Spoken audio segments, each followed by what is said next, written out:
think it's just loading up.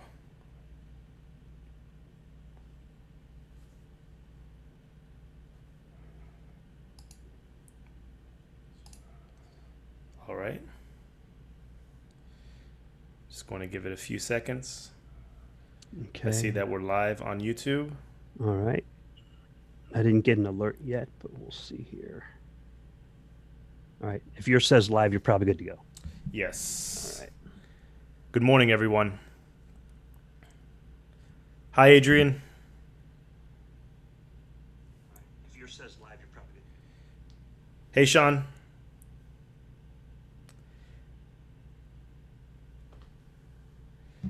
Lee. Okay. Are you hearing any echoes or feedback? Shrenevis. Elite Trance. Phil, how are you doing? Robert. Good evening. Good morning. Yes. I guess we're good to go. Good morning, everyone. Gerald. Cryptosomniac. I'm seeing it. Okay, good. Okay. Perfect. Thanks, Philippe. So, welcome everyone to the Cardano Effect Podcast, episode 51. The purpose of this podcast is to take high-level developer information and projects that are occurring within the Cardano space and break them down into bite-sized, consumable pieces of information for everyday use. I'm your host, Philippe, and let's get this podcast started. So it's Rick and myself today, and we have our weekly live stream where we recap all the events that happened within the Cardano ecosystem for the past week. This is going to be a relaxed episode. We thank everyone for joining us on the Sunday morning, Sunday afternoon, Sunday evening, wherever you are around the world. We're going to have a good time today. We're going to go over the Reddit post, and we're also going to talk about whatever you want to talk about. We're going to answer some YouTube comments and see how everyone's feeling today. Before I start, I wanted to say that none of what we say is on this podcast is financial advice. Remember, you are your best financial advisor. And if you don't think you are, you need to find someone who's qualified to do so. So without further ado, I'm going to pass it over to Rick. Rick, how are you doing this morning? What's going on? How's your Saturday going? Hey, good morning, Philippe. It's going well, thanks. And I'd like to give a shout out to IOHK, our sponsor of this podcast. Thank you very much for sponsoring the podcast. Big news this week is Testnet. Testnet is ongoing. So that's going to be big in the news. Also, we're over on Reddit. If anyone's following along online, you can go to the Cardano Reddit. And some of the news items we're going to touch on is you sort by top. And this week, you'll see that we have this week's, that's the list we're going to be looking at while we're going through it here. Also, feel free to post your questions over in the chat. If you're on the chat, you can go to your settings indicator and set it from top chat to live chat. And that way you'll see all the chats in order in which they appear as they start coming through the chat.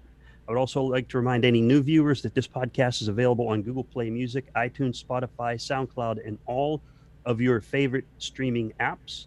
And Apple iTunes is migrating over to Apple Music. So if you have the newer upgrades on Apple, you'll find it on Apple Music under podcasts, Vice under the music tab.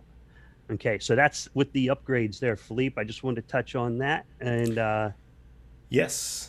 And we can get rolling into the news. Definitely. I was going to put out a few things on Testnet early on. Yes, let's do that. Okay. Let's do that. Do you have any questions about it so far? What's the first question that comes to mind?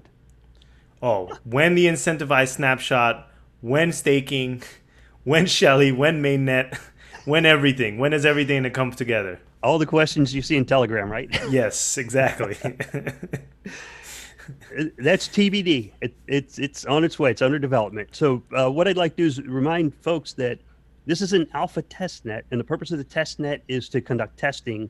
And I'll give you some example. Like I'm using a Mac, and Apple released Catalina several months ago, months ago, for developers and users to experiment with Catalina, and then they didn't formally release it until just a few weeks ago.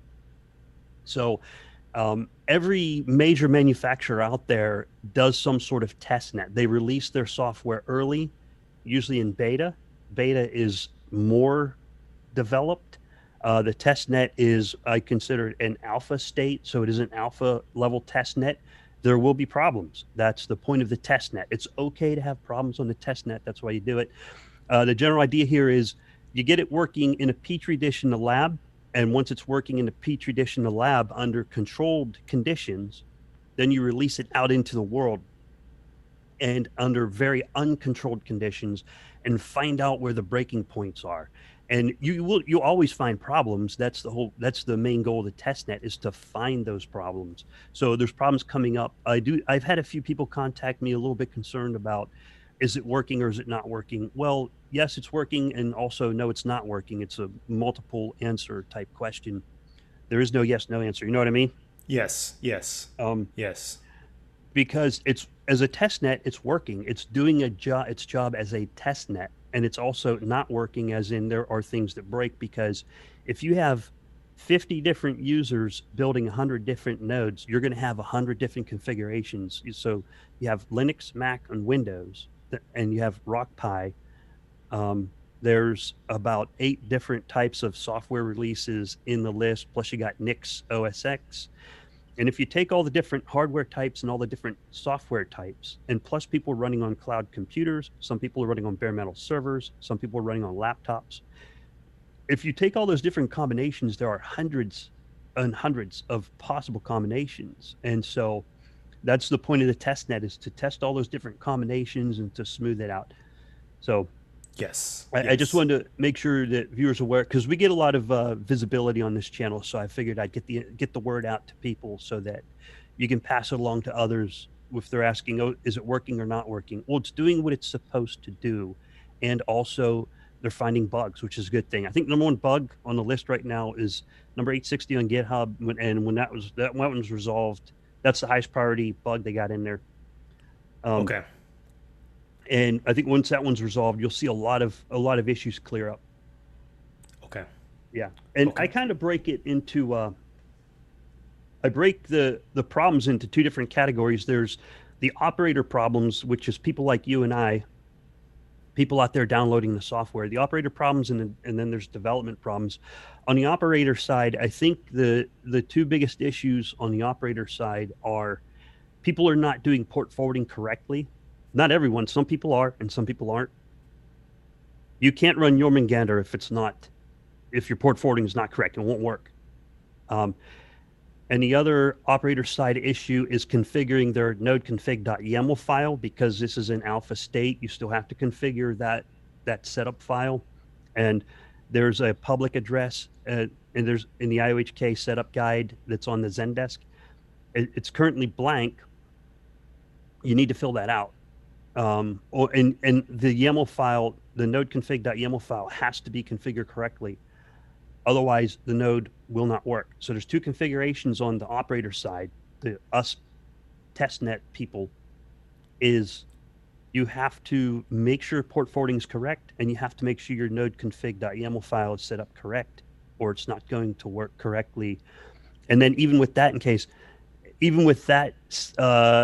stuff set correctly, you might still run into syncing issues, because on the developer side, that number 1 GitHub issue still needs to be corrected, which has to do with networking. It's the network settings, and that's the point of the test net, because some people have high-speed internet, some people have low-speed internet, some people are using public addresses, some people are using private addresses. So if you take all those combinations into account, then you can imagine there's a million different things can go wrong, and that's what we're here to solve. So we good so far? Yes, oh, definitely. And I Yeah. think they're very responsive on GitHub. The developers are constantly checking that, and I think it's a great source of communication between the stake pool operators and people that are actually running pools and nodes to communicate directly with the dev team. And from who I've spoken with and from the recent AMA with David Esser, it seems like the dev team is on top of it and they're monitoring it constantly, and they're really enjoying the feedback that they're getting from the community. Yeah, they are, and they're active in Telegram as well. They're responding to user comments, and the professional operators are helping the relatively new operators, or the noobs. So there's people helping each other out, and it can be tiring sometimes, because a lot of times you got to say the same thing over and over again. But it's a worthy effort, it's a worthy endeavor. If you haven't set up a node yet, here's some of my suggestions. Is you want to have, at this point in the game, intermediate level IT skills, where you definitely got to understand the command line interface in entering commands, and you also have to have some basic networking skills so you can set up your port forwarding correctly. So those are a few of the things that you want to make sure you have. Some of the professionals out there would argue that if you can't do that, you probably shouldn't be trying. But I kind of some people think that it's never too early to learn. So Yes, you can yes, test net yourself. exactly. You can practice your skills on a test net and improve your skills. Okay. Yes, But yes. we also need pros in there who are definitely set up correctly, because it helps by having new people. What you find is where the documentation needs improved. Oh yeah, yeah. Yeah, with pros, you might not find out where the documentation needs improved, or you might, but with pros, they're definitely going to get their node set up right. And that's extremely important if you really think about it, because that documentation needs to be simplified in a way that if we fast forward the clock 2, 3 years from now and a company wants to come and create a stake pool, they need to have easy, clear documentation in order to get onboarded onto the system as quick as possible. If we kind of silo it to a group of uh, developers who are highly experienced, what's going to happen is in 2 years they're going to be so far ahead that no one's going to be able to actually retrace the steps and rebuild it. So right now we're building those Lego style instruction manuals so they can be used in subsequent months and years. Yeah, the automation will come with time. Yes, Hmm. yes, Yep, but it's got to go through this. This is how all software development goes. You got to go through that. It's a growing pain. yes, definitely, Enjoy it definitely. while it's here. Yes, Enjoy the growing pain. yeah. All right, we'll check questions in chat, and then we're going to go over Yes. to the news. Sounds good. Sounds Sound good. good? All right. So, uh, Kofifi said, "How will you be able to use? Will you be able to use the Yoroi wallet app to stake?" So, I was on the AMA this week with David Esser and a few of the IOHK personnel, and the snapshot ready addresses are going to be Yoroi, and they're going to be dataless. If you have Yoroi with plus Ledger, you will not be able to. It's not going to be snapshot ready. Not saying that you won't be able to stake with your Ledger wallet in the future, but it's not going to be ready in time for the testnet. So the only addresses that are going to be snapshotted are the Yoroi and Daedalus. I've gotten questions about Daedalus paper wallets. I'm sure that's fine as well. I mean, as long as it's not on a hardware wallet. And then Yoroi mobile wallet, I'm not 100% sure about that. I haven't heard directly from Emergo about the Yoroi mobile wallet, but I anticipate that there's not going to be staking functionality within the mobile wallet, only within the web wallet, because the mobile wallet is a little bit simpler, and I just don't know if it's going to be ready in time. Maybe in the future, but I wouldn't take your chances. I would probably move that to a web Yoroi web wallet if you are a fan of Yoroi. So one other thing is, as soon as the snapshot is done, so say it happens November 15th, I'm just throwing out that date, but it's going to be happening sometime mid-November, I've heard. But say it happens at 2 p.m. As soon as that snapshot takes place, then you can do whatever you want with your mainnet ADA. You don't have to worry about it. You can push it back onto a hardware wallet. So you can move it on to a Yoroi web wallet for the time before the snapshot. And as soon as the snapshot takes place, you can move it back onto your ledger. So I've heard that that's what some people are doing, and it ensures that you have little time of exposure to risk, and you can mitigate your risk like that. So yeah, that's what I wanted to add about that. So Yeah, that's good you put that out, because you move it over. That's what I plan on doing, is move the ADA over just for the snapshot, yeah, and then move it back after the snapshot. I think something important is just wait till November. There's people are asking the question. I've seen a lot of people ask when that snapshot is. I don't know yet. yes, yes, we don't I know mean, yet. we got to get the test net beyond alpha phase first. I call Yes, it alpha phase. I'm not a dev. I'm just saying. I don't know. yes, But yeah, yes, once there's more, once the test net is stabilizing, I think we'll get better information on. So wait till November. Just wait till November. Be patient. yes, It's on its way. It's on its yes, way. yes. Yep. There was another question. Oh, Telegram link from Cafefe, and that was we'll put a Telegram link. I'll put it down below. Well, no, I'll put, and also put the IOHK Zendesk instructions. Those are the best so far. That and Kylo's website, Lovelace Community, are the two best single source instructions. there is good documentation in other areas, like the documentation on GitHub, but it's parsed out into sections, which also makes sense. But if you want to follow a linear guide, we'll put the link down below to the IOHK Zendesk instruction. It's called the Getting Started, and you just follow right down the list. It says if you're installing on Windows, and then you click that link, and then you keep following the links, and it goes link to link to link. The one thing it doesn't tell you is how to set up port forwarding in that. But one last comment on that is Jormungandr has to be up and running. So you got to port forward correctly, then you have your Jormungandr running, and that port becomes exposed to the public internet, and then you'll get a positive response that it's being seen. Something extremely important about port forwarding, you do this at your own risk. Everything's at your own risk. Okay, it's a testnet. It's at your own risk. Yes. And if you set up port forwarding wrong, there's two things that can happen. One is Jormungandr won't work. You'll see data on your screen, but it's not working. There's just stuff, right? Yes. And it's kind of hard to tell that it's not working because you don't know what good looks like. And the other thing that can happen is if you do port forwarding wrong is you can open up your internet to all kinds of bad things. You don't want to port forward everything. You don't want to wide open your router. Otherwise anything bad can come in a way, you know what I mean? In a certain way. Yes. So just something to be aware of. You have to be specific about the ports that you're opening, and you have to just give access to that particular application or whatever program you're running. So, yeah. So my suggestion is check the manufacturer's make, model, and firmware version for your specific setup. And if you're not confident in your skills, contact a professional to get it set up correctly. And that's the best way to go about it, in my opinion. Just a suggestion. Again, the risk falls on the operator who's conducting it, because there's a million different things that can go wrong. Yes, I would just recommend for everyone that has trepidation, just to worry about delegating your ADA when it's time to delegate. This way you don't expose yourself to any unnecessary risks.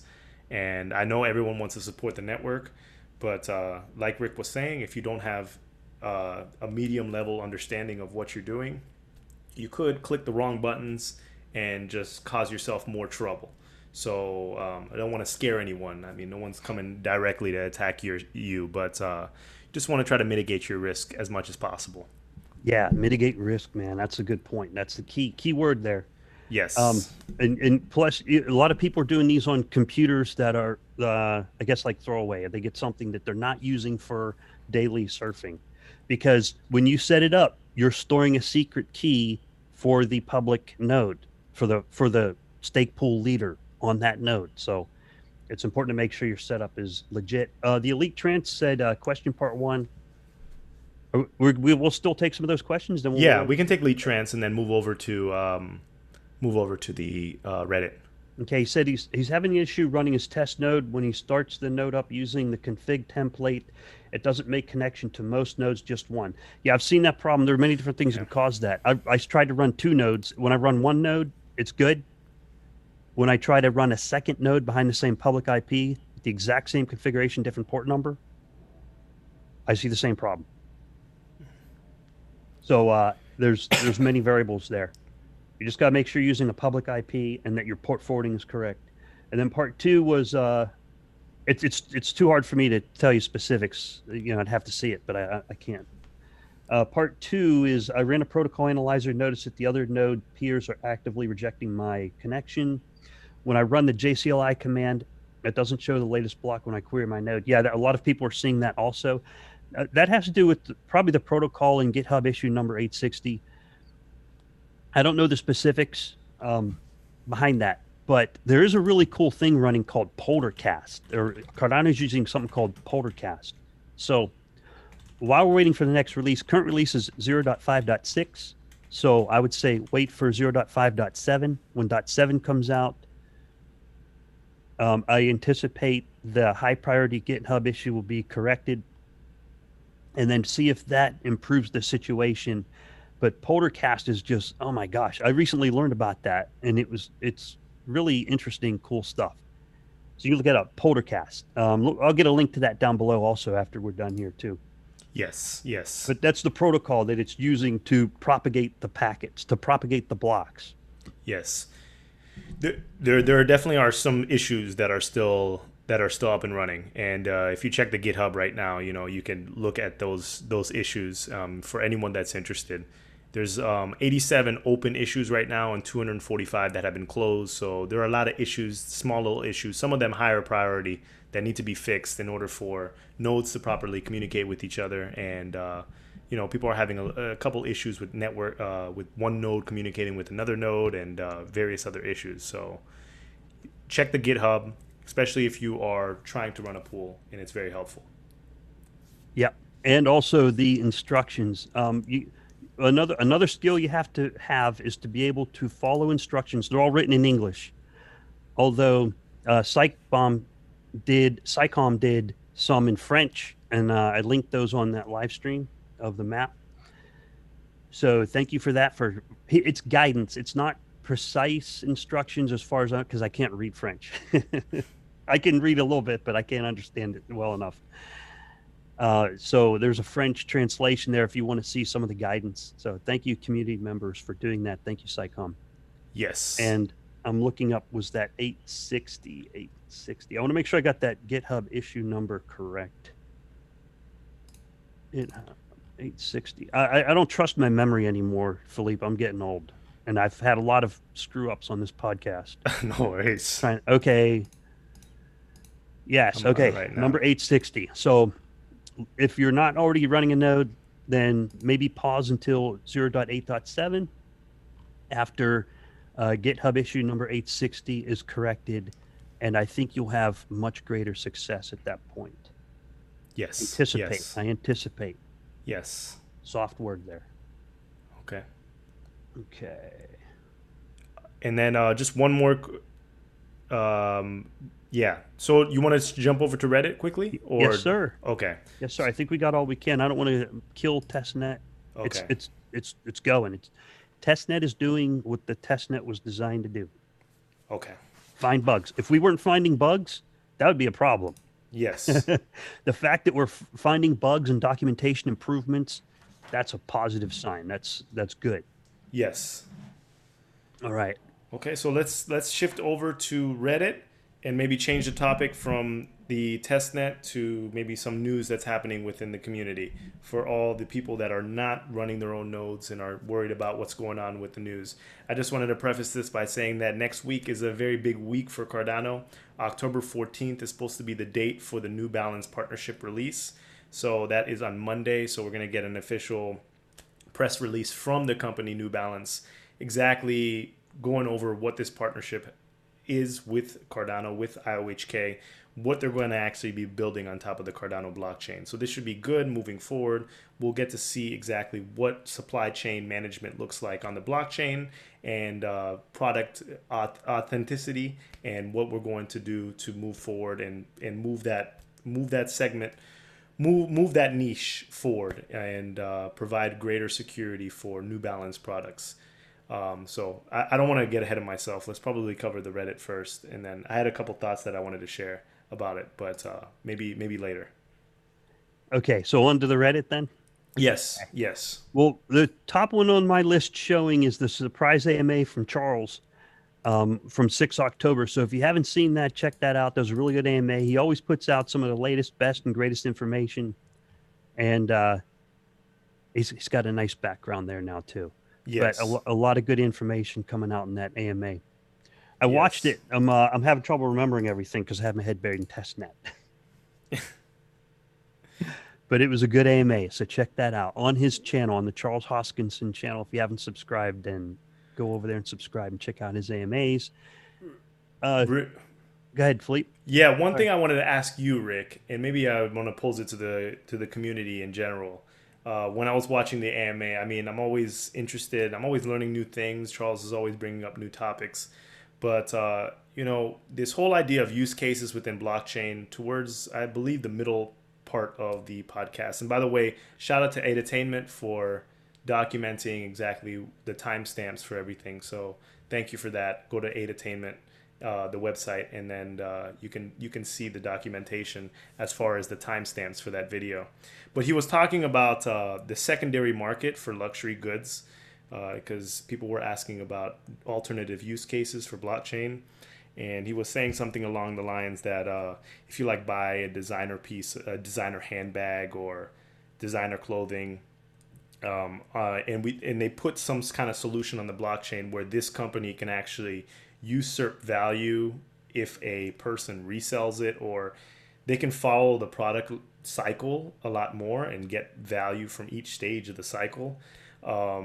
Personally, I was a little bit like thrown off by that example because blockchain is all about kind of this freedom, this monetary freedom, and being able to control what you have and making sure that you're autonomous over your own funds. And this idea that companies are going to come in and start monetizing at every single stage of the product cycle is kind of, I don't know, it's kind of a little dystopian to me. I don't know how you feel about that. I just don't think if a consumer purchases a product and they pay for that product, they don't steal that product, they don't do anything illicit with that product, I feel like the rights of that product, the product is owned by the consumer. It should never be owned by the company.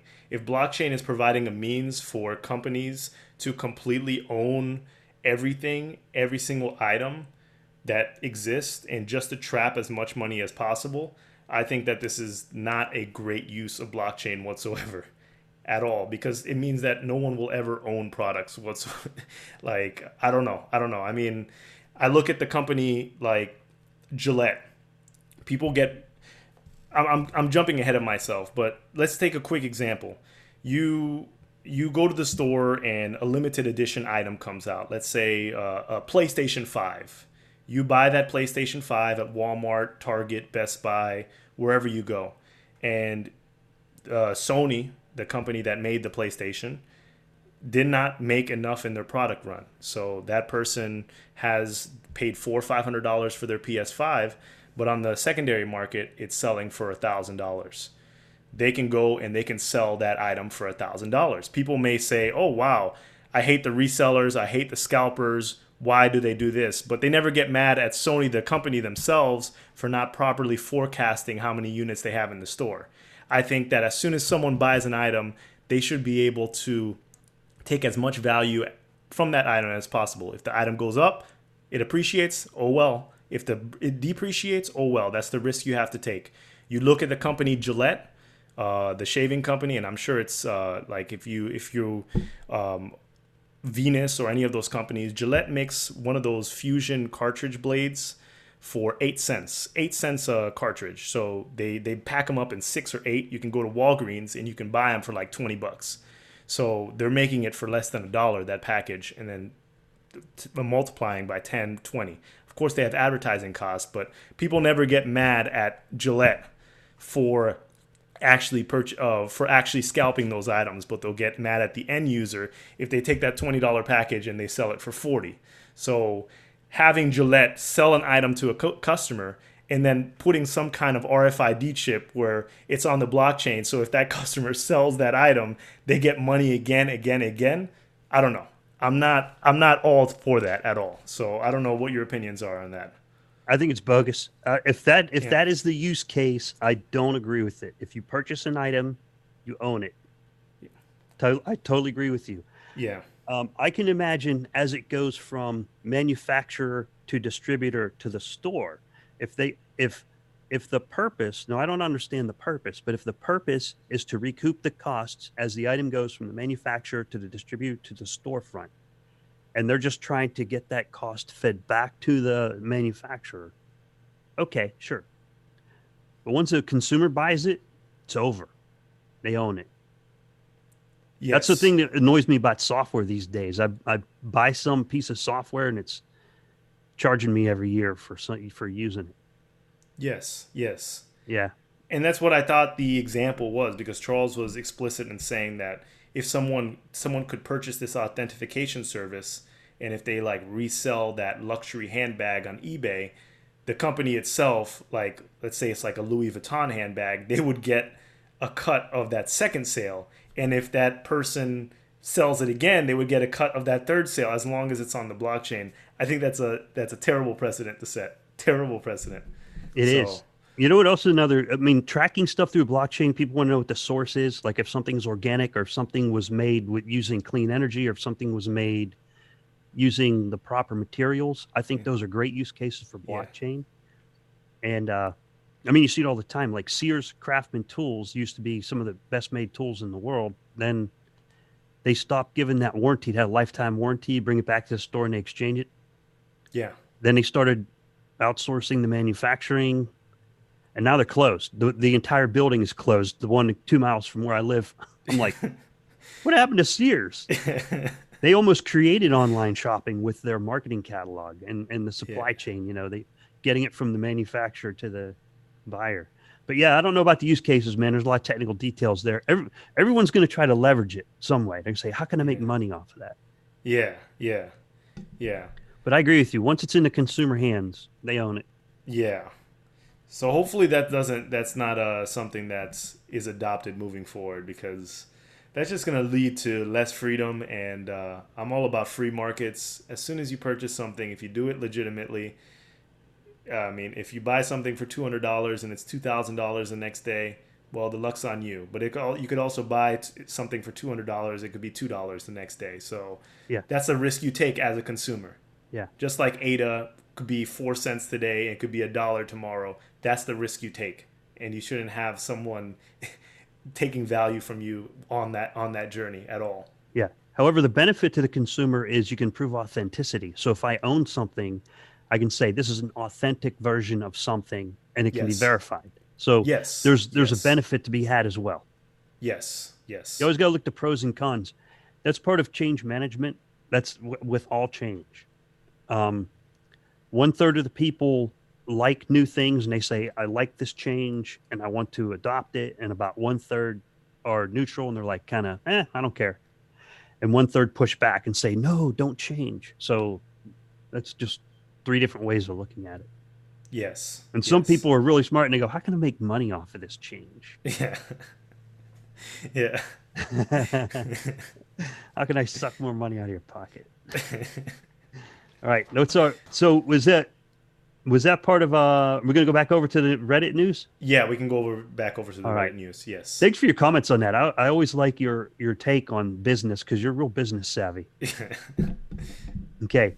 So the surprise AMA now number 2 on the Reddit list. Big news. CoinDesk gives up and starts reporting on Cardano. That's from Reddit user Trade Feeds. Thank you, Trade Feeds, for posting that. It has the picture. Now, CoinDesk, when they published that article, I have no idea how they chose that picture of Charles, but I thought it was a really cool picture. He's sitting on the ice chair, kind of like Thanos, not just kidding, not like Thanos, but it's that deep blue background. But CoinDesk, the key point to the news here is they finally reported on Cardano. It's like there was a boycott. So thanks, CoinDesk. Thank you for doing that, for reporting on how Cardano's doing. There's links to the article there on Reddit. You can go over there and check out the details. And the article's titled "From Cardano to Ethereum 2020 Could Be a Deciding Year for Proof of Stake," because Ethereum is moving over to proof of stake also. And the article goes into the details about how that's working out. So hopefully we'll see more articles in CoinDesk because they do have a very wide viewership. So I'm glad they're kind of starting to take a look at Cardano. Yes. Yes. Yes. Okay, we're going to check chat. We hit 2 Okay. subjects. Okay. Sounds good. A lot of discussion on stake pools. Okay. And Gabriel Ashaw said, Philippe, are you aware that you can lease a luxury item? Yes. You can lease a Mercedes. You can lease a Lexus. I mean, I'm sure you knew that. Yes. Yes. Yes. Yes. Let's see. Is he referring to like luxury designer clothes, like luxury handbags? You can lease those things. I had no idea. So I guess maybe there's a market for that. There's a really neat question from Lee Kirby. Yes. Lee asks, Can you, as a pool operator, cap the amount of ADA staked to maximize your return rate? I do not know. Yes. That's an interesting question. Like if I would someone were say to, no, yeah, but yeah. currently no. I mean, the answer is no. It doesn't mean it's not a good idea. Currently no. Like if you hit, let's say the cap is 15 million or 20 million, and once you hit that number, you say, don't allow any more staking to point at my pool. That'd be interesting. I'm not sure what the effect that would have. Yeah. But yeah, it would maximize. Man, that's a good question. If that feature is not released now, I'm sure that will be released in the future because, I mean, the Cardano Foundation, Emergo, and IOHK have such giant ADA bags that I'm sure that they're filling up pools to their saturation point. And they're probably going to be running some sort of private pools that are not accessible to the public. This way they can maximize their returns. I don't know. It just because I mean, certain people are going to troll IOHK, Cardano Foundation, and Emergo then, and like delegate one ADA to get them over the max for the 30 pools that they run. So I don't know. Oh man, that's a good point. That could happen. What kind of attack would that be called? A troll attack. Yeah. Oh, they're saturated. Let me push it even harder. Yeah. Have you seen the IOHK wallets? Like people send like 2 ADA, like they've been doing that for the past year. Just like they just send like 1 or 2 ADA and just kind of troll that wallet. I didn't know. Yeah. I did not know. I didn't know that was happening. But it's blockchain, man. It's like being naked out on the internet. Yeah. That's blockchain for you. Hey, there was a really good point in here from Rob Dog. Check this one out, Philippe. This is pretty cool. Yes. Rob Dog says, I kind of want my government to use Cardano so I can see where exactly my taxes are going. Good point. That's a great idea. I never thought of that before. Where's my tax money going? You know exactly where it's going. No wonder government's pushing back. Yeah. I saw some article where it said it had a picture of Charles, but I don't know who said it.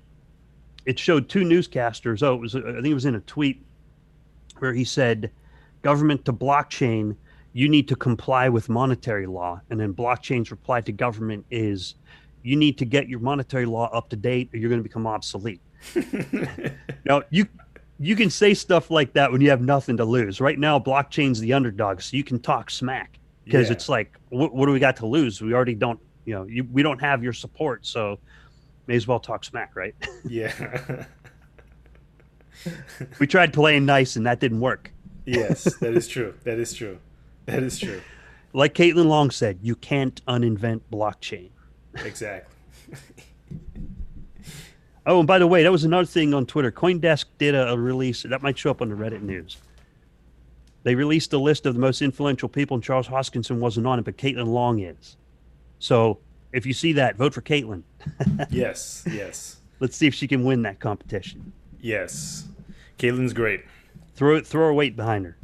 Yes. Or whoever your favorite is. I mean, pick your favorite. I just wanted to make people aware of that. Pick your favorite. All right. So we got 1 and 2 knocked out. Number 3 was, you want to hit number 3? I see it's Pompliano. Yeah. So Antonio Pompliano interviewing Charles Hoskinson at YO Hackathon. I did not see that interview. So I don't know. I'm not going to speak on it. Maybe you saw it, but I did not see it. No, I didn't watch the interview, but I followed it along a little bit on Twitter. And Pomp he's a pretty good cheerleader. He's pretty famous, very savvy, very expertise. So it was good to have him talk with Charles and get that information out there. And, if you have time to watch it, check it out and I'll get a look at it. I have not seen it. Yes. Sorry, man, time is so limited. Oh. Yeah.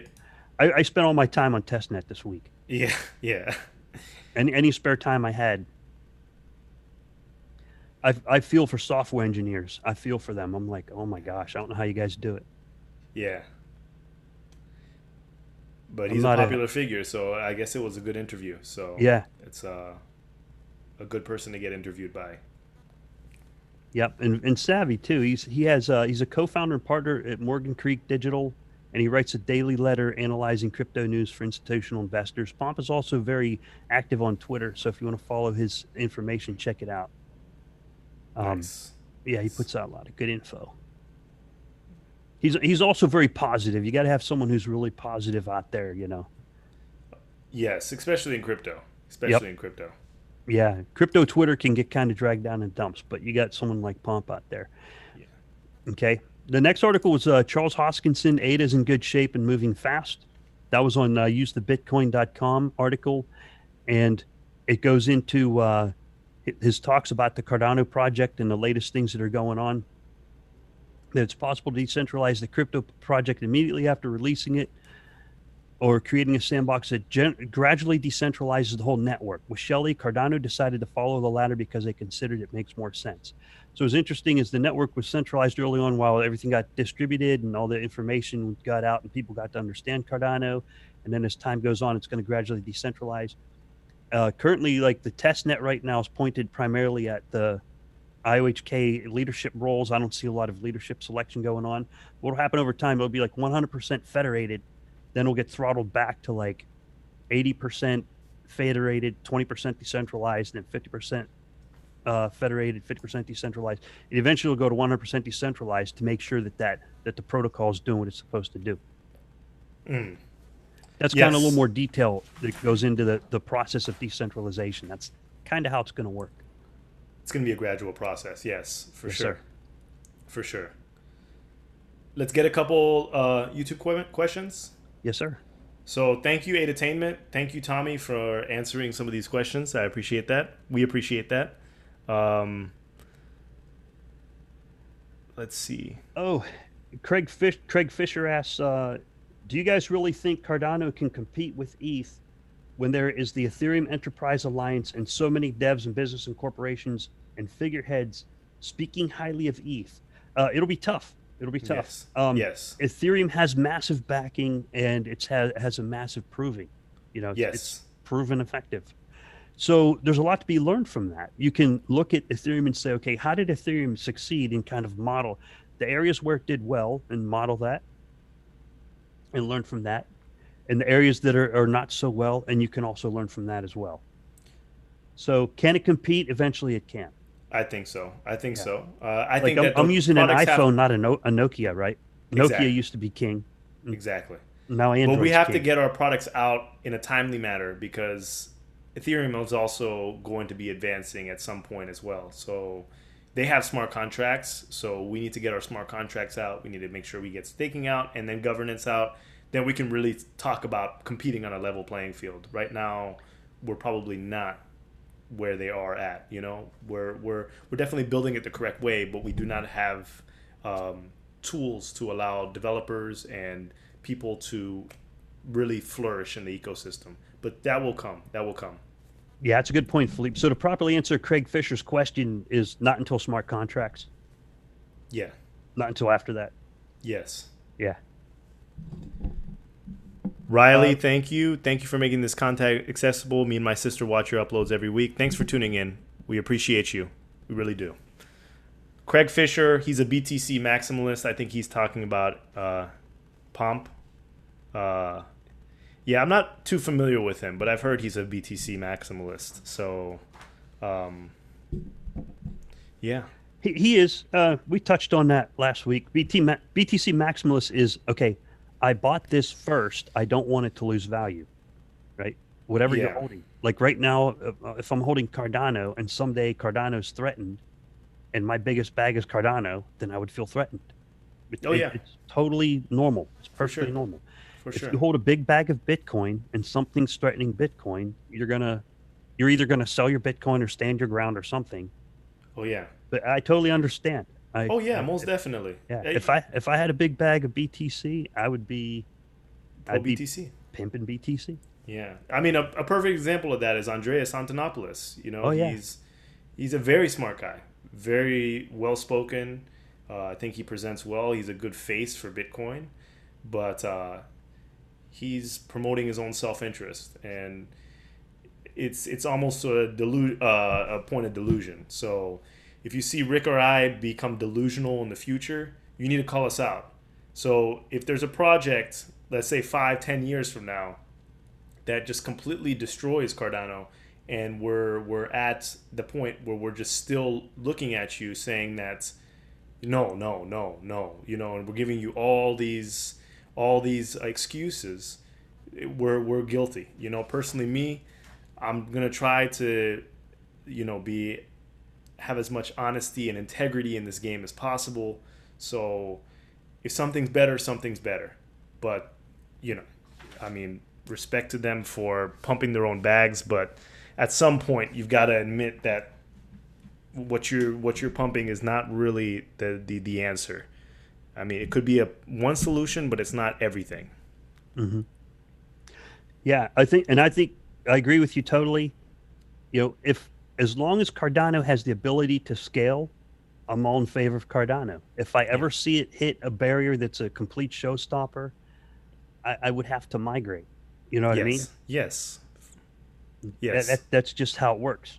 Yes. Exactly. But as long as it's scalable, currently the way the design is going is it looks almost like it could be nearly infinitely scalable because it's broken out into layers. But if you ever see a point where you go, oh, that's going to die because it can't scale or something like that, then you're probably going to run into problems. Yes. Exactly. Yeah, and that's Exactly. kind of where Bitcoin's at. I mean, I know Lightning Network is all in the buzz, but uh, Yeah, Lightning Network is not working. It's like it's supposed to. The incentives are just not there for people to actually run Lightning nodes, and it's extremely centralized. So that goes against the decentralized nature of Bitcoin. But we can argue about how decentralized Bitcoin is. But yeah, look you at know, that map. yeah, look, I should, if I had enough electricity left, I should set up a Bitcoin node and turn that map on and find out where all the little spots are where it's hitting. yeah, yeah, But exactly, I got rid of my proof of work miner and it wouldn't do Bitcoin anyway. Well, it was exactly. GPU, so it wasn't an ASIC. And I might say something a little bit controversial here. If you look at, because Rick has been doing some great videos on his channel looking at a map, an interactive map. Well, it's you can look at all the nodes communicating with each other. And we're getting a lot of different nodes from different continents, different countries, as people are plugging in and making sure that this becomes a decentralized ecosystem. You compare it to its counterpart, Bitcoin, and if there was a Bitcoin map, it would just be one giant blob on China and maybe another blob here. But it's not decentralized. What you're looking at on Rick's channel is what true decentralization looks like. It means that anyone can join the network. Anyone can plug in, whether you're in South Africa, whether you're in Germany, or whether you're in Antarctica. You can plug in a node and start communicating and start building this ecosystem and building the network. That's what decentralization means. So Yeah, and especially with a lot of centralization in China because China has an authoritarian government. They lean heavily authoritarian. That's not good. yeah, That's not good. yeah, yeah. Okay. So can I describe the map for a moment? Yes, I, go I ahead. get I get questions on the map. All right. So I've got that map over at Digital Fortress. That map is a view from my node only. My node looking out. That's the only way you can monitor connections. My node cannot monitor the connections of another node and what that node is seeing. It can only see one hop. It can see a peer node, but it can't see the peer of the peer. At least not in a star network topology. It is a peer-to-peer network. So imagine, if you will, all of those nodes. For every node that's out there, everywhere there's a dot on the map, there are the same things happening. There are more connections to other nodes with more connections to other nodes. And oh, I screwed up, man. I made a huge mistake. I said there was 138. I was wrong. I was absolutely wrong on that. There's between about 42 to 60 nodes with about 50 operators on a regular basis running those nodes. And at some point there was up to like 100, but those were people, they would fire up a node, mess with it, learn a little bit and say, okay, I kind of get it, need some work, and then turn the node off. That's Okay. fine. That's what a test net's for.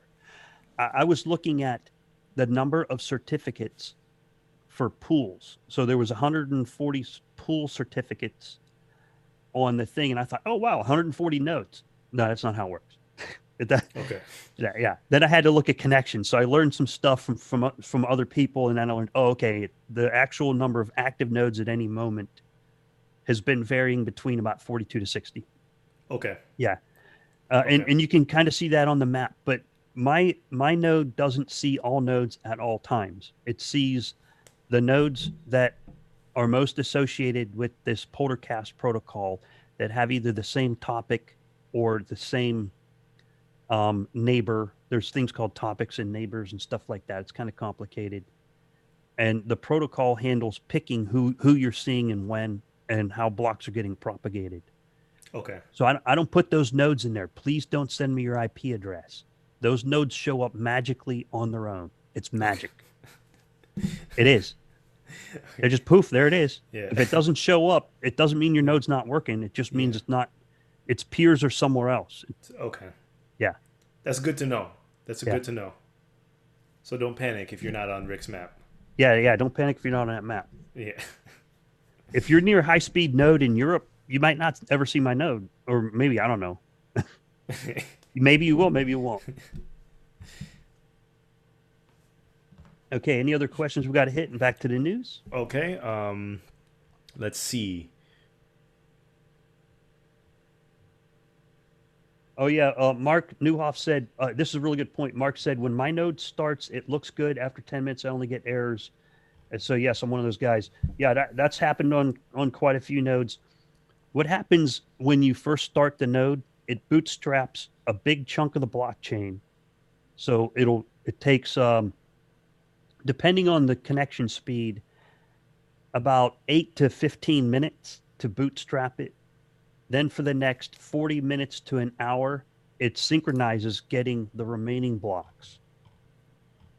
Then it starts counting. Oh, and Philippe, I forgot to mention, on that map, if you guys want to see the latest block height from my node, it's on that map on my channel. I Okay. got an app called Fenrir that Nicholas DePrima put out. It is an alpha app called Fenrir, another epic name. It's a wolf in the wild. Okay. Fenrir. It's on GitHub.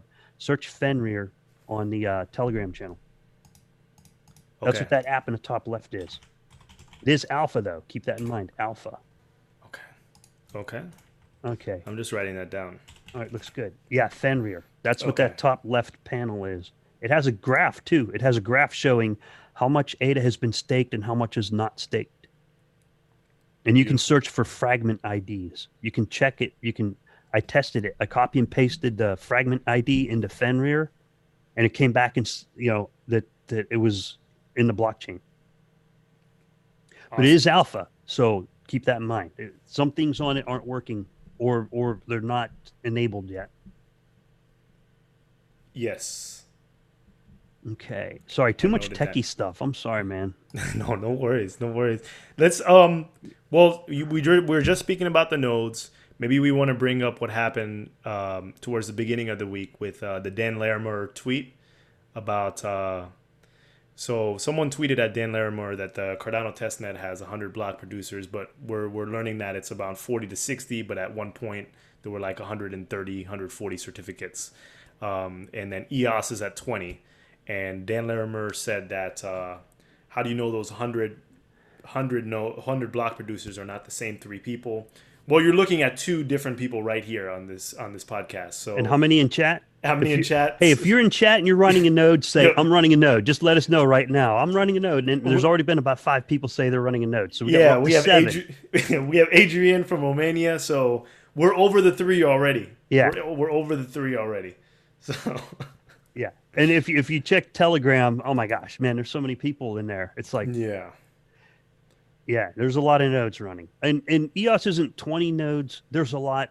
Last time I looked, there's like 100 or something. I looked on the board, and they have a test net too. But their main net, it's just the top 21 get to be the block producers, and then everyone below that's on standby. Okay. They do have a really cool leaderboard page on EOS that shows the stats for the nodes on EOS.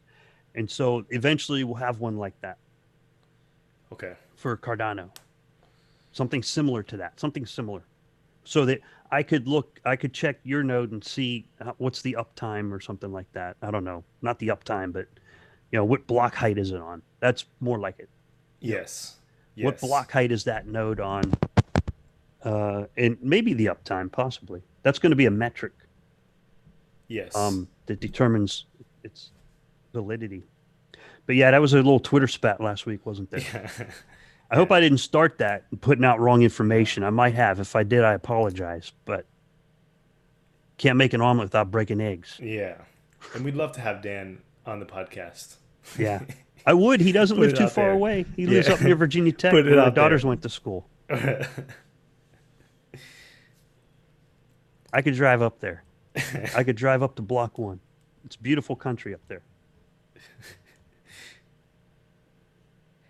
Okay. All right. I think we're good on chat. Lots of good comments in there. Good dialogue in there, folks. Yes. Good Yes. dialogue. Okay. A few more hits on the news. We got about 5 minutes left, Philippe. Okay, sounds good. Um, I kind of skipped around, but shout out to Tommy again for doing the AMA breakdown time stamped. And yes, for Charles's recent AMA, we talked about a little bit about it towards the earlier part of this podcast. Emergo did a post saying what kind of data can be stored on the Cardano blockchain. This was from Zach. And I have not read this post, to be honest with you, so I might defer that to you, but I didn't read this post.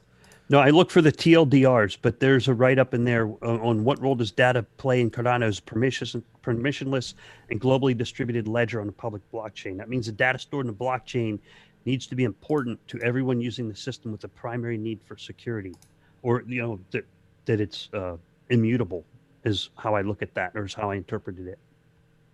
Yes. But it's the ownership of value, who owns what, the transfer of value, and who transacts what. That's the type of data you can store in the blockchain. Yes. Okay. Yes. All right. So good stuff, man. Okay. Check that article out. There's a lot of details in there. And thanks for getting that posted, Emergo, for getting that information out to the users. Yes. And we had one that from Reddit user Carl James, blockchain is yet to unleash its full potential power to the economy. That's an article that's over on the Cardano forum. And it's an article that Nathan Kaiser, it's linked to originally from Nathan Kaiser, and it goes into the details of why Ada Lovelace comes very close to being featured. It's it's someone goes into some opinion, an article on there, but in that article, but check out those latest news. That's why it's good to use Reddit and go through those articles. Okay. I do once in a while. I don't hit all the articles because I only have so much time, and I really did put a lot of time on Testnet this week. Oops, and I just closed my Reddit tab. Yes. When I closed my Reddit tab, did we put out the meetups that are upcoming? We have not. We have Okay. not. So the two big meetups upcoming, that Nathan Kaiser one reminded me of it, and I also had the tab open for it. We got the DC Cardano meetup is Wednesday, October 16th, 2019 in Washington, D.C., and Nathan Kaiser will be there. He's going to meet with the community members up there in Washington, D.C., and you can go to meetup.com. It's under Cardano Blockchain Washington, D.C. events to see that event. There's also a New York City event coming up. Let me check the latest on that one. I have that from Kyle. Kyle O is the coordinator. That's going to be on October 15th. So New York City event on October 15th. Okay. Two big meetups coming up this week. New York City and DC. Yeah. So we got the New Balance release. Press release will be coming out. The New York event and the DC event. New York event on the 15th and the Washington, D.C. event on October 16th. Okay. Okay. That's Okay, good. That's good. I haven't been to a meetup yet. I have to look for some in my area, but I have not been to a meetup. Have you been, Rick? No, unless you count Plutus Fest as a meetup, or if the IOHK Summit down in Florida. I didn't go to that, but you were at that one. Yeah. Or my main meetups are the weekly podcasts.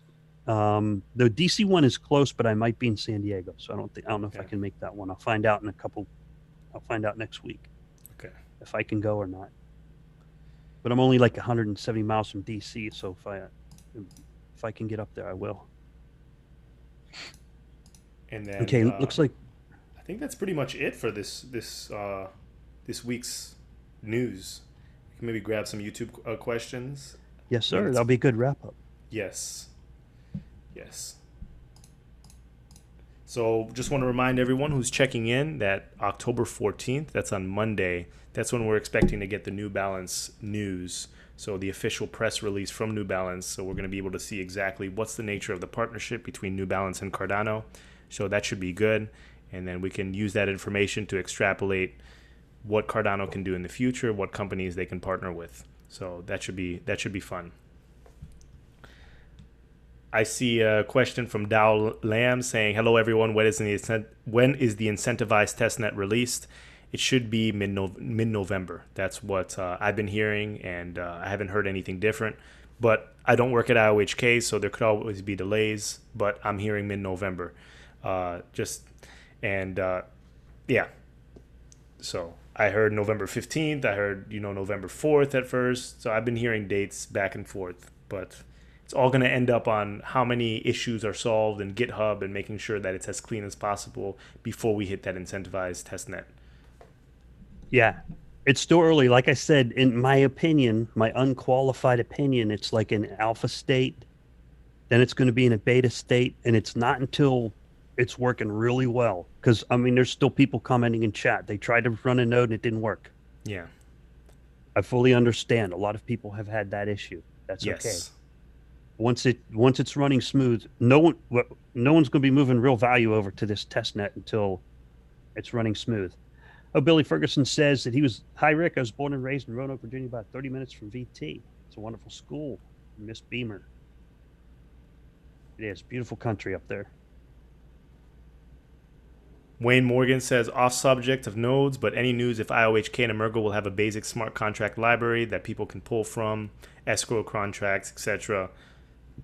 I'm not sure, but if you look at the direction of Marlowe right now, they have tutorials and they have sample escrow contracts. So I'm assuming that they're going to have some kind of templates to help people build solutions. I think that's going to come with time. And I also think that it's an open source project, so there are going to be developers that create things and leave their code on GitHub, whether that be on Marlowe or Plutus, and that's going to take time. It's going to mean that we need as many developers on using Plutus as possible in order to provide those templates.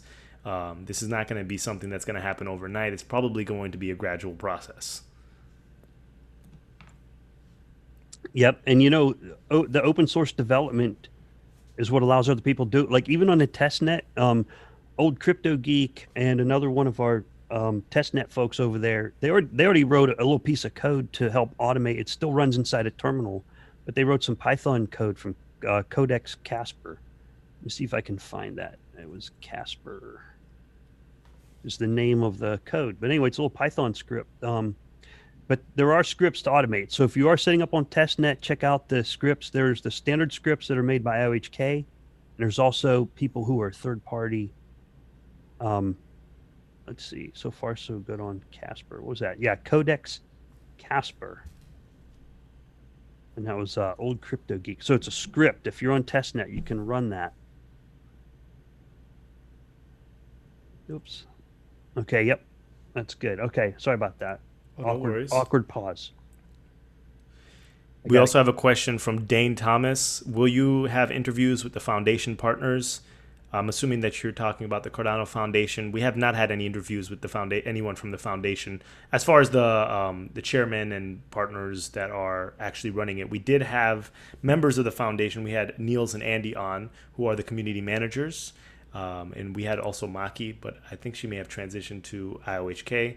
And we had Ben as well, but they're IOHK. So that's who we've gotten from the foundation so far. But other than that, that's it. Yes, and all our invitations are private and personal. So if we do invite someone on, we can't tell anyone until they accept. Exactly. Okay, and if someone is extremely busy, I've invited some very high-profile names on the podcast, and their response was, "I'm writing a book," for example. I'm in the middle of writing a book, so I'll wait till they're done writing their book. Yeah. I see it released. I'm going to email them again and say, "Hey, you ready?" You know, yes. read the book and then invite them back on. Yes, and other So, people just flat out reject us. yeah, But some people yeah, that's the name of the game. So some people don't yeah, respond. yeah. So yeah, so I'll invite anybody on the podcast. Fleet will too. yeah. So yeah, You know what happens to those emails. yeah. We get put in the trash bin. Yeah, right. Let's see. Did you catch Brian Penley's? Do you think we will have a crypto winter this year, but slightly different? Maybe the industry has a lot of infrastructure than the last 2 years, but I mean, winter, LOL. I know what you mean. I don't do financial advice. The only prediction I ever did that was correct was 3 months ago. I predicted a sideways market, boring, like watching paint dry. Rick, you're spot on. You It need to was it become was the a only accurate one I ever did. that is I was like, oh, it's going to go up. Time to buy because it's headed up. Went down. yeah. Just I do the mean, opposite of what I do, not financial advice. yeah. We've been oscillating for so long. I mean, it's like Rick was saying, it's like watching paint dry. I mean, we're just 4 cents down to 3 cents, up to 5 cents, back down to 4 cents. It's not a. I mean, it is what it is. Philippe, you know what pisses me off What? is one Bitcoin mining farm catches on fire and the market lost $25 billion. One Yeah. Bitcoin mining farm. I don't know what the cause and effect. I can't be everywhere at all times, but that's what happened over a month ago. You remember it was at, I don't know, like 12K? Yeah. Yeah. And then the Bitcoin mining farm burned up and then it dropped to 8K and dragged everything Mm, down with it. yeah. Yeah. I don't like that at all. No. That's not a No. sign of a healthy industry. No. No. That makes me say, whew, what kind of risk am I taking here? Yeah. Yeah. Big risk. Big. Yeah. We're super early. I mean, the fact that we're so pegged to Bitcoin is just crazy. It's crazy. It just shows how. I mean, most people just have their head in the sands. It's just Bitcoin maximalists that are just pushing this coin over and over and over again. There's a lot of manipulation, but the market truly doesn't know what the market wants, and the solutions haven't been presented. But it Yeah. will be a fun time. I mean, I wouldn't mind if ADA went down, down, down, but like it should go down independently of Bitcoin, It should based have its, on it should stand on its own. yeah, for sure. If we get a news delay or something doesn't excite the community, it should go down because of that. It shouldn't be so contingent on BTC. But the bots are moving, and I guess there's just not enough money in crypto for them to separate. Yeah, the But main problem is you got to trade crypto for crypto, and in yeah, some cases, that's why it gets tagged onto Bitcoin. That's why it's. Oh, and Slipner said, wasn't that a myth? I think that was in reference to the Bitcoin mining farm burn up. I okay, don't know if it was a myth. I know I saw a lot of information and a lot of pictures. One burned up a couple years ago, and then there was also news that one burned up last month. That's where the 30% hash rate. No matter what happened, there was a 30% drop in hash rate. Some people say it's because a farm burned up. So the key, to be more precise, is a 30% loss in hash rate caused a drop, or the drop caused a loss in hash rate, and it just dragged everything down with it. I don't like yeah, that. yeah, I don't want to buy, I'm going to go buy one thing, and because I'm trying to buy it, the price of something else either goes up or down, kind of. yeah, yeah, I can yeah, understand the price of beef makes the price of a hamburger go up and down, but yeah. BTC and Cardano, I don't know. It's just yeah, or even Ethereum. Ethereum stands on its own quite well. yeah, yeah, yeah. Well, I guess that'll take some time. That'll take Yeah. some time. Next few years, maybe we'll decouple, but that will be a great time because then we can truly have this price discovery phase where we find out the true value of ADA. And I think Hmm. it's far less than what it should be, but we're going to have to wait our turn. Hmm. It'll take more technology. We still have a lot to go. There Yes. was a question here. Can you stake in a pool by yourself if you have a large bag? The plan is yes, and currently on the test net, yes. But whether or not everyone can do it all the time, the answer that I have is I don't know. I just know, like, currently I have a testnet bag, and I staked it to my own node. I just said, okay, point to my node, and it staked it to my node. So I guess I'm assuming that's going to propagate onto the rewards era. I don't know though. Yeah. Okay, all right. It looks like we got through everything. We got through Yeah. the latest updates in the news. Yes. So Hopefully, we got through everybody's chat. We're going to be wrapping up here. okay. So you want me to do the outro quickly? Yes, sir. Okay, so thanks everyone for tuning in on Saturday morning, Saturday afternoon, Saturday evening. You have a wonderful weekend. What we discussed today was the Cardano AMA. We talked about the incentivized testnet that's happening sometime in November. We just want to remind everyone that the snapshot addresses are Yoroi and dataless. So if you have it on a ledger or a Trezor, you're going to have to take it off hardware support if you want to stake within the incentivized testnet. The testnet ADA, you cannot spend that ADA. You will be credited your rewards once we get to mainnet. It will be a relatively easy process. Right now, we're in the networking phase and we are testing. Things are breaking. Issues are being resolved. Issues are appearing in GitHub, but both teams and the community are working in tandem to make sure that the product progresses as quick as possible. We also discussed the latest Charles AMA and some of the interviews that Charles did over the past week. So once again, October 14th, that's Monday, that's the New Balance partnership release statement, the official press release. That should be exciting to look forward to. So next week should be an exciting week. And I hope that everyone has a great weekend, a wonderful weekend. If you're feeling overwhelmed with starting your own node, there's always stake delegation. So don't be overwhelmed. And right now we are still breaking things. So maybe wait until new versions come out before you start running your node, if you're comfortable with that. So without further ado, everyone, have a wonderful week. Spend some time with some friends and family. And until the next episode of The Cardano Effect. Bye, everyone.